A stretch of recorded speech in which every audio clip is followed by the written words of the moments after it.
that the Bible? Answer the question. That word is in the Bible. Is that the Bible? Yes. I didn't ask you if the Bible. No, that's a very dodgy way to say it. Yes. Is a definition in the Bible. Is Greek. You see what I mean? This is a lie. What are you talking about? Because the Strong's Concordance is not the Bible. Okay? The word is in the Bible. Okay, the word is. Okay. He has to explain it. No, shake. Okay. Nah, shake. The Strong's Concordance, the definition is not the Bible. Okay. It's time to run away. It's time to run away. What I'm saying to you is, to run away, ever come to time to run away. Allah makes no sense. Illogical. Never in your life come and do that. Goodbye. Agape is in the Bible. Hey, come here. Come here. Come here. I'm not going anywhere. I'm not going anywhere. Come here. What happened? You said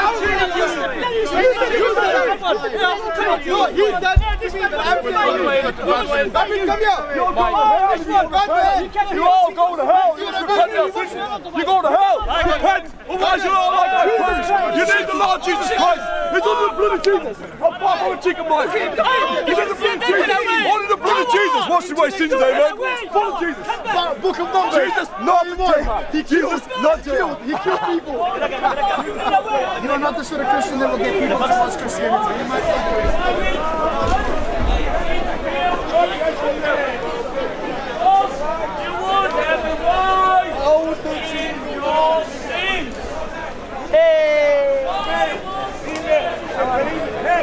Do not die, but have everlasting life. That's Jesus! Muhammad!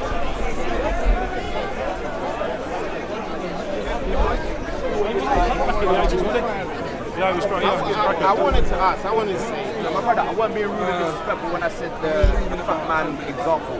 That's just the analogy. I'm not calling you fat. We were already like personal. I believe in a twofold God, a spirit-based, but ultimately Hey, Hashim, how are you doing, buddy?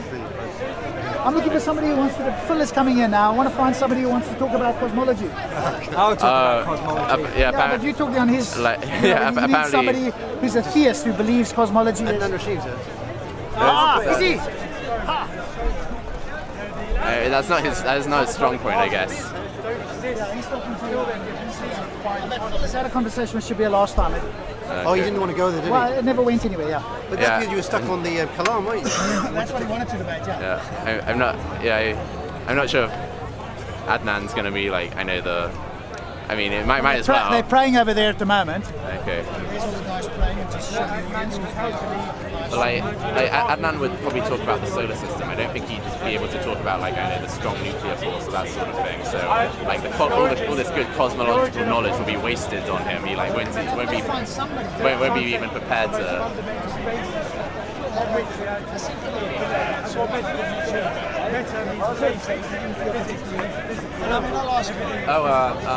That guy is sort of the guy with that beard. I can't remember his name. He's walking. He's in like the beige jumper with the grey trousers. He kind of like I remember him like I know. Can we prove that tree over there? No one was looking, no one perceiving. We cannot prove that that tree even exists. George Berkeley has found it. We can't actually prove that anything material exists outside of our concept. This was proof that it's fundamental. We can't prove it. Yeah, we cannot prove that there is not. Hamza Sources is also part of the Hittites or Hittin. No, because God is perception. There's no separation between God and perception. Perception is God. Perception is most fundamental constituent of the universe. And most fundamental.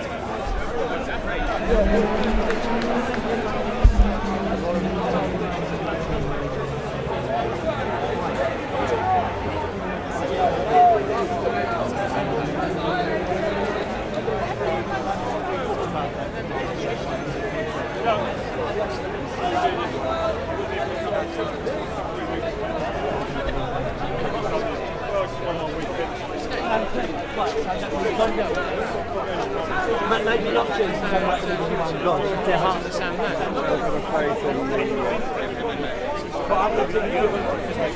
How's it going, Rob? How are we doing? I wish you do it now. I got player in Birmingham, one in Manchester, one in Embassy City. In London, I got Aldo Gilla employee. Well, there was a fortune on player. There was a famous. Evidence should be unambiguous. Evidence should be clear. You know all the laws of the galaxy, so you know that before you have created a limitedness rate. Limited laws, magical. Yeah, magical one. Well, if you are going to say magical, you define magical. Well, don't you say the same about your wife? No, I don't. No. Again, these are generalizations, which I don't mind. I accept. Yeah, but what I'm looking at is actually expressing what it is, rather than, as you rightly pointed out, looking at assumptions, and preconceived notions. And I sincerely think, having been said, a lot of that takes place. My view is this: look, anything to be discounted, reasonably, logically, rationally, the necessary evidence in relation to that subject matter ought to be at least considered before excluding it. Yeah, that's true. That's only true if I was positively saying that there is no God. I don't say that. What I say is that the evidence and reasoning that I've heard from any theorist has not been convincing. So I don't say that there's definitely no God. I just say that I'm not convinced that what you describe and explain exists. Okay, I can live with that. If that is the case, sir, what do you think? We come back to what I started with, the original point. So what, in your estimation, is the yardstick you would use to require the necessary evidence to establish it for a creator? I don't know. Okay, so if we don't know, can we discount anything? No. So we should still consider everything, including all the scriptures that you have discounted already. No, I just say that they're very unlikely to be true. Excellent. Why? Because they're just full of contradictions and they say silly things and they're quite immoral and they're quite, to me it looks like they're quite obviously written by human beings in a human language at a time and a human place. No problem. I think that is much more a better explanation than inventing a magical dimension and a magical agency that does this weird stuff. Right. Honestly, I'm just following the thread here. I agree with you that if you think the way you have thought, you would possibly come to the conclusion that you have arrived at. But what I am thinking here is that, okay, perhaps maybe if we consider it from another angle here, it might take us to a different route. So, as an example, if I were to tell you now, you told me at the age of 23, pretty much after you studied philosophy, you came to the conclusion that all these were talking utter nonsense. Yeah, I hadn't found any argument convincing. Right. But now we are at a stage where, and you have rightly said, you have not totally discounted everything. What I am saying now, does that include all the religious texts? No, I can't discount them 100%. It could still turn out that they're true and I was mistaken, and or that in some way made them look untrue when they actually were true. All these things are still technically possible. Excellent. But what is the yardstick you are going to use to establish whether they were true or not? When you say yardstick, this is a tricky one because when you I can give you a yardstick for a physical process, and I think this is likely to happen because my yardstick is evidence or statistics or some sort of physical thing. When you're talking about a magical dimension, how can I know what yardstick is? Actually, I never even talked about a magical dimension. I talked about the text, and they are not magical. Right. They are physical. We can actually assess them. The text is most of the texts were borne out by scientific experimentation, meaning that everything they say is 100% proven by our scientific progress. I find that very convincing to suggest that these texts had all this information that we only found out hundreds of years later through other types of experimentation. That would be very convincing. But the fact is that's never happened. So what happens to the era prior to the scientific method? What do you mean the era prior to the era? Obviously there was in human history a time when this scientific method that you are relying on currently as a yardstick was not present. Well, it depends how you look at it. The scientific method was formally established in the 16 and 1700s by the Western philosophers in Europe. However, when you really look at it, human beings have been using the scientific method from day one, because the progress wouldn't have been possible. The first caveman that banged two rocks together and realized the white one was always harder than the yellow one, is that animals have to use these processes to get by. The fact of the matter is through direct experimentation of the physical world, you come to repeatable experiments which give you a set of data. Let me get this right. Are you suggesting that a magical dimension was in play when all this was happening? No, I just asked you. Because when you talk about the scientific method that we were having a conversation about, we know what we are talking about, its formulation, etc. You have referred to the 16th, 17th century, we might actually call that. But then the brother here at the back also said, well, actually before time, yeah? So we are going to the... before humans, sorry. Yeah? So, question here is, are we attributing a certain kind of method to something that cannot be verifiable? That would be magical, according to your definition. Can you say that again? Are we attributing what? Right. This scientific method, no answer. This scientific method that we are relying on, yes? As I was pointing out to you prior to the time this scientific method was established, you said to me, no. We can see, I would call it collectively nature, and he said also before humans. So what are we attributing to this? That is a silly question, because the fact is that human beings formally established and defined the scientific method in the 15th century. However, using it was something that is practically inescapable. You can't not use it, because it's just a way of how the world works and a way of conscious creatures to start understanding how the world works. So according to the logic that I'm understanding, please do correctly, are you saying that we are in a position now to use the scientific method the way we are understanding it now absolutely against everything? No, because it has its limits as well. Well, if it has got limits, is there a possibility that establishing our conclusions based on what you are agreeing has a limited outcome is false? No, because no one's claiming, science doesn't give you absolutes. If science was claiming absolutes, then that criticism would be valid. But because science isn't, that criticism is irrelevant. Science works by building tentative models about how the world works based on the experimentation of trying to falsify hypotheses. Based on doing that again and again and again, and revising the hypothesis, doing another experiment, revising it, and trying to get closer and closer to how the world actually works, we build a model. For example, the theory of gravity, the laws of motion, basic things like that. We build these models because of their repeatability, verifiability, and resilience to all different types of testing, and being extrapolated to different fields and different areas and different scales, and they still hold true. Therefore, we use them as a basis to make a model. We still don't say that gravity is an absolute, because that's not how science works. Actually, what you have actually told me right now is just details of the scientific method. Yeah. I didn't ask you that. I know, but it still did tell you why your criticism, because your criticism was that therefore it can still be possible that something you get through science might be wrong. Yes, we admit that. All scientists admit that. If I can just say, when you say we, I know, and I'm sure you are aware, that the word science actually only means knowledge. So what? We're not talking about the etymology of the word. If I can just, you see, it's not about etymology. It is the you against us that you are somehow projecting. Well, do you not agree that the scientific method is the best way to find things out in the physical world? If I can just finish. And there is a you in not at all. I don't have a problem. Okay. So you agree that the scientific method is the best way to find out things in the physical world? I didn't say that. There is a you in us. I didn't say that. If that is what you want to think subjectively, no problem. But like I said, I'd rather deal with the evidence and see what the evidence says. Yeah. Having said that, and evidence is a fundamental principle of science. Prior to the scientific method, and again, if you are going to tell me that, and I'm saying to you, actually, the word science only means knowledge, it can apply right across the board. Do you agree?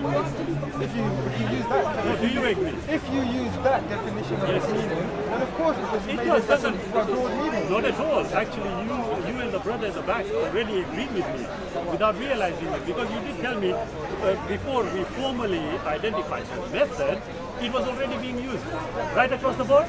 Yes. You have to agree with me. Well, to some extent, we all have to use the scientific method. So you're agreeing with me? If you touched a kettle and it burnt your hand, your finger, if anybody touched a kettle and burnt your finger, wouldn't you see that as an experiment that gave you some data about that kettle? I'm not disagreeing, I'm agreeing. But what I'm saying to answer, you are agreeing with me on this point. He said we agree with him. You are agreeing with me. No, you I'm sorry, what is your name, brother? Why does it not matter? I'm Shabir. You are? Why? Okay, anyway, I'll listen to the point. The point here that now you're saying that we agree with you. You didn't agree with him when he said about something that went before 1600 or whatever. You weren't, but now suddenly we agree. I would suggest, brother, I would suggest it seems like there was selective hearing, because I was following the reasoning here, and I was making it very clear that look, when you are going to identify a particular method by which you are establishing certain facts, yeah, and he honestly told me that look, subjectively he thought X, Y, and Z. We moved on to the scientific method. Then when I said, what about the people prior to the scientific method? Yeah, he said one thing, you then said no, also prior to the humans. So now you are actually agreeing with what I said. That look, at the end of the day, if you have a yardstick, yes, the yardstick ought to be the guide to establish evidentially whether the point you are making is valid or not. At this moment in time, I only want to explore how it is that you are using a method which, when I asked, can it be applied right across the board, you first said no. And then I said, well, if you think about Depending on the definition. There we are. So what would the definition be? Bro, are you genuinely pretending not to understand it? Honestly, no, honestly. I am saying. Okay, so he's not pretending not to understand this. I'll explain it again. Brother, no. If I can just finish silly. You're pretending not to understand being silly here? I'll explain it again. No, if you define, you are getting emotional. Brother, if you Calm define the scientific method according to how it was done by the rationalist philosophers of the 17th century, then that is a formal, defined, detailed method. However, the essence of the method is quite simply to see something, wonder why it happened, design a way of testing your thought of why it happened, and move on from there. You can put it down to that. And human beings did do that without realizing it. The way that a child will come up and touch a kettle, burn his finger, and not do it again because of that procedure of the scientific method. They don't realize that's what they're doing. They don't realize that's what they're doing. But the fact is they are still employing the scientific method for doing that. Now, that's what he was trying to say. And, you know, I don't know exactly what your point is. But the fact is, when you define the scientific method to be just knowledge, of course everybody will understand, because everybody will have some knowledge. Right, listen. No, not a problem. You see, I asked about the definition. At the end of the day, you've got to accept there's a possibility you may be totally wrong, and there's a possibility I may be totally wrong. And the only way we can arrive at a reasonable conclusion instead of discounting things like that is to look at the evidence. And that's what I'm considering here. You know, when we are going through the process of accepting things, discounting things, we automatically have, according to what you said, there's an intuition about certain things. Yeah? But the scientific method cannot be applied to intuition, can it? You're listening, were you? What did I say? So tell me, yes or no? When he gets that boring, you do seem to switch off. You know what I mean? When you say it can't be applied to intuition, what does that mean? Like, we can't have an explanation for why we have intuition, or we can't use intuition in a scientific way? Okay, I will go according to your reasoning. Okay? Intuition. You used the word intuition. You said, you know, my intuition told me. Yeah, when I asked about the yardstick. Now I'm saying whatever that intuition was, applying the scientific method to it, can I arrive at a reasonable evidence-based conclusion about what intuition is? About what intuition is? Yeah, because you used it as a yardstick. No, I said that was one aspect of why I became suspicious. Okay, one aspect of a yardstick. And it was more than that, which is my life experiences. Okay, yeah, I understand, yeah. It wasn't just but if we can just deal with this issue. Right, yeah. So with intuition, I would not say that I could scientifically disagree with Islam being true based on my intuition. That's a biased, subjective, opinion-based view, and I wouldn't have used that on its own as a reason to discount Islam. So are you saying, in the affirmative, that you can't apply the scientific method to intuition? No, I don't know about that. I don't think I'm in a position to be able to tell you for sure. The way I see it is that intuition is an aspect of human behavior, human psychology. There are scientific explanations for why we have it, but I don't think that's what you're asking about. What are the scientific explanations? That is a characteristic developed over evolution because we have survival. Intuition. Evolution. Yeah. Intuition is as a result. Well, I mean, yeah. Where did you read that? Well, that's the best explanation I could think. Where did you get this explanation? I'm not trying to be picky, I'm just saying. Yeah, because well, this is the thing, we don't know how to test for intuition, right? But knowing that it gives people survival value, meaning that, do you think intuition is something that is totally No, I just want you to answer it first. Is intuition separate from your senses? Let's get over that one before we move on. Intuition, some people say it's a magical way of knowing that someone's looking at you or knowing if someone's going to try and stab you, some crap like that. Right? Now, yeah, is that what you accept? No, scientific explanation of how intuition works is that our brains and our senses are far more in tune with the world than we actually think most of the time. We smell things, see things, the tiniest little movement, the look in somebody's eye, maybe a little shadow movement, and we call a lot of those behaviours that we react upon as intuition, but we're not in tune with every little thing that our brain is picking up. Frankly, answer, you are really making that vision with those two. Okay, let's move on. It was easier, so we can move on. Yeah, but I told you how I think of it at the moment. No. I can't know that for sure. No, I did ask you that when you said intuition was through evolution, and when I tried to push it forward, you tried to take it away. I don't know. Even I don't know where, actually. Yeah? And what is wasn't that an evolutionary explanation for intuition? I'm here. Yes. You see, what was an evolutionary explanation? That we developed this intuition because it has a survival. What did you say? Survival? Survival benefit. Okay, let's go for that. Survival benefit. How do we evidently establish that? Thank you. Okay, now if we can't, the point I'm making is to bring back to the original point that me and you started off. You see, at the end of the day, if I confidently am asserting a certain position, and when I'm looking at the details, I come across every 2-3 questions, and I say, well, I don't know, I'm not sure, I don't know, I'm not sure. On what definitive basis can I hold my position? Yeah, and that's, like I said to you at the beginning, is that we don't claim to have absolute. Who's we? The scientific explanations for the world. Are you talking human beings? No, the naturalistic explanations for the world that I refer to most of the time, they don't claim to have an absolute explanation. Yeah? So of course there's a possibility that there's some bits that we don't understand, some bits that we get to and say, we're working on understanding. Yeah, but we are working towards understanding them, and at the moment we have to say we're not sure yet. There's millions of theories for that particular aspect. Now, you use our inability to define or explain intuition as a way of rejecting As one example of rejecting evolution. I don't think that's really relevant because that's a tiny little thing. Brother, how did you conclude that I'm... No, answer. It seems like you've got preconceived notions here and you are projecting them on me. I don't mind, that's up to you. But I never once discounted evolution, and you automatically... I can understand why... Sorry, answer. I can automatically see why you are discounting many things without actually considering the evidence appropriately. But that's yours, yeah? At the end of the day... What's your point?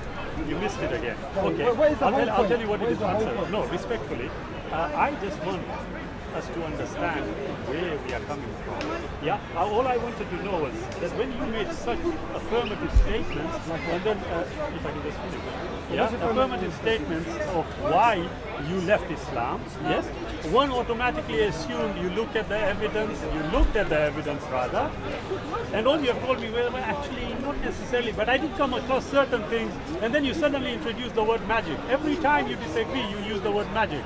And to me, it seems like, if I can finish answering, then you can. Yeah? To me, it seems like, okay, you have a certain mindset, and no matter what evidence is going to be provided to you, you are not going to accept, because you have automatically labeled it magical. Now, when I explored it further, it suddenly came to the situation where you actually accepted something totally magical, but you are trying to put a scientific spin on it. My perspective, if I get my perspective. What did I accept to be totally magical? If I can just finish and then I'll tell you. Yeah. I didn't accept anything totally magical. No. You were just being ridiculous. What did I accept that was totally magical? Well, I might not actually. Look, you just said that about me. In a conversation, we don't need to use words like ridiculous, stupid, etc. I'm sure we can have a reasonable conversation. I agreed in a totally magical You did. Like I'll tell you. When I asked you about intuition, yes, and we talked about how the scientific method, I said, what about prior to the scientific method? You relied on the naturalistic explanation. The gentleman at the back said, even before the humans, I said, right. And when I asked you, okay, how do you define it? You said you don't know. So you relied on something magical? No, not knowing something doesn't mean I made up a magical explanation. Do we know everything about the creator? Right, so he's saying... Answer, why are you talking to them? I'm only talking to you. I let you speak. But I'm only talking to you. I don't care. I let you speak. Oh, right. Well, if that is the case. Bro, I let you speak. Let me speak. Answer. I'll speak to you if it means that much to you. No, no, it's not meaning. Just let's have a civil conversation. Right. You don't define how we have a conversation, yeah? I'm not defining, I'm suggesting. You guys came to get me to have this talk. So please don't force me into doing things your way. Right, so let me do things my way. You are saying that because I had to admit at some point in the scientific model of explanation of things, there is some non-fact or some place where we have to admit we don't know for sure. Because of that, which you can always find out in any topic, he then said, well, you had to have relied on a magical explanation. No.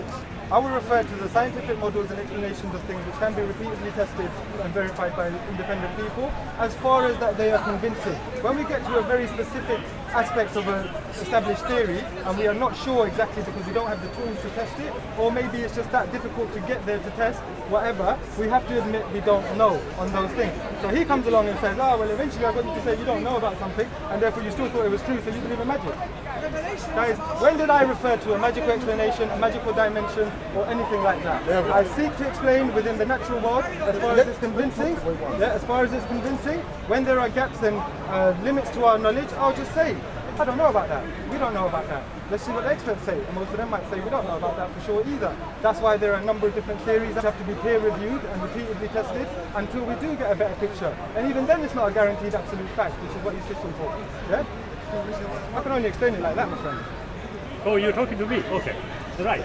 Well, number one, I'm not fishing for absolutes because I was only asking you about how you thought. Now, if it came across like that, then it comes back to you. Number one. Number two, when I'm speaking to you and I'm talking about establishing certain facts, I constantly told you, I don't want to put the evidence. You are the one who used the word intuition, so I explored that a bit with you. And when I did explore it and it went a bit further, you did become uncomfortable, as you are right now. Why? Because, oh well, it was a dead end really. And I was because when we are wanting to establish certain things, and I have noticed that every time you constantly repeat the scientific method, although as though it gives validity to your argument, well, respectfully it doesn't. Okay, you're merely repeating what you've already said 3 times. However, having said that,